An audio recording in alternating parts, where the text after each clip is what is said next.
Hey guys, so this week I've been playing Mortal Kombat, more notably Mortal Kombat, the new one, not like there's been a bunch of them. I think this is like the 9th one. But anyways, it's a game, it's a fighting game. You fight people, they're fatalities, you disembowel and decapitate and all that stuff. It's violent as hell, but is it any fun? Well, here's my opinion of Mortal Kombat.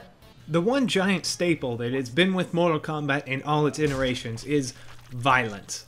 Crazy, over-the-top violence. And this latest entry into the series certainly does not disappoint. As a whole, the Mortal Kombat franchise has never really been the most complex fighting game. Games like Street Fighter and, let's say, Tekken, I don't know fighting games all that well, have always been about getting, like, the mechanics down. They're really more of the thinking man's fighting game. You're supposed to strategize and know all your opponent's moves and what he can do and what you can do and all the different ranges and stuff, so you know where you're safe and where you're not safe and where you should push and all that stuff and how to fight. And Mortal Kombat's never been that game. Mortal Kombat's the... Look, I ripped this guy's head off and you can see his spine and the blood everywhere. This is awesome! Mortal Kombat is a game for the masses. The psychotic, drunk, kind of off-kilter masses. And while there is some strategy that can be had, some moves that you can learn and all that stuff, the game is about ripping people's heads off, punching them, and seeing blood and guts and flying everywhere and throwing people into spike pits. That's the game. And thankfully, unlike Mortal Kombat vs. DC Universe, they didn't forget that. This latest version of the game comes with all the blood, guts, and decapitation and disembowelment that you would expect. Not only do you have the fatalities, which are the staple of the Mortal Kombat universe, you also have the equally grotesque X-ray moves, which are these special moves you can do, when you build up your energy bar or whatever, that, do all kinds of crazy awesome stuff, and you see the X-ray of, like, bones shattering and organs bursting and all that crazy goodness.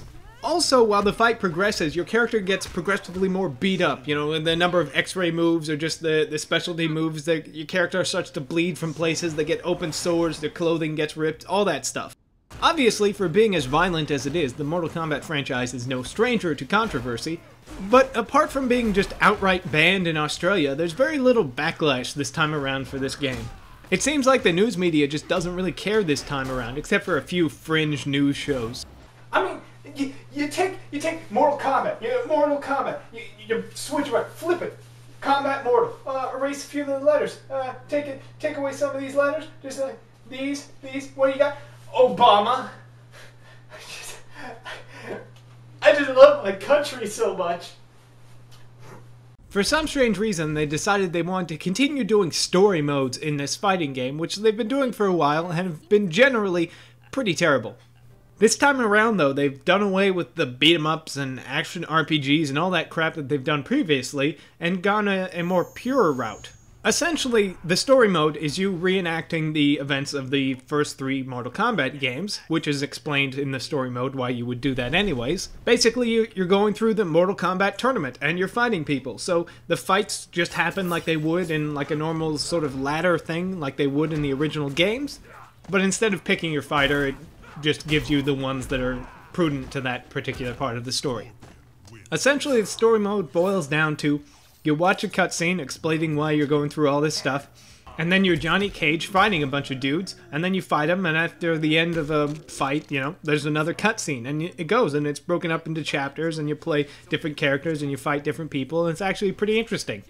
I mean, let's be honest, they're not telling the story of Half-Life 2 or anything, and it's mostly, I'm gonna fight this dude! Punch, punch, punch, oh, I've been defeated, I'll go away! And the story mode doesn't have any fatalities or anything, and there's not a lot of blood and stuff, you don't see people getting torn apart or any of that stuff, but it's alright. Besides the sort of silly story mode, it comes with, the ladder matches like you would expect, Tower of Power, tag team matches, Test Your Might, all that classic stuff. It comes with a rather large roster of a lot of the classic fighters.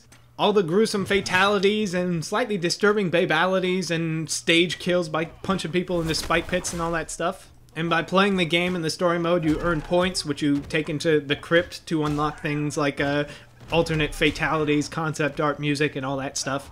It even comes with a robust, at least I assume, multiplayer mode, so you can take it online and fight, but I haven't had a chance to use it because I got the game on the PS3 and PSN's been down, so I've only had the computer to hand my ass to me. I was actually really surprised how much I enjoyed this game. I mean, I've played fighting games. I played like Street Fighter 4 or Super Street Fighter, whichever Street Fighter I reviewed. I played it. I was like, yeah, it's good. It's a fighter game. You know, you punch, kick, all that stuff. I really enjoyed this game because it's so over the top and violent and fun. It's a fun game. And a lot of games just don't have enough fun these days. And this game has fun. That's what this game's about. It's about getting together with friends or playing with people online that you know and tearing each other to bits. And even when you suck at it and you lose, you still get to watch people get destroyed and ripped into shreds. It's fun. I would totally suggest if you're into fighting games, you'll probably enjoy this. And if you're not, you might be into this too because it's just a fun, crazy fun game. It's not all that complicated. You don't have to be that good at it to get a lot of enjoyment out of it, which is great.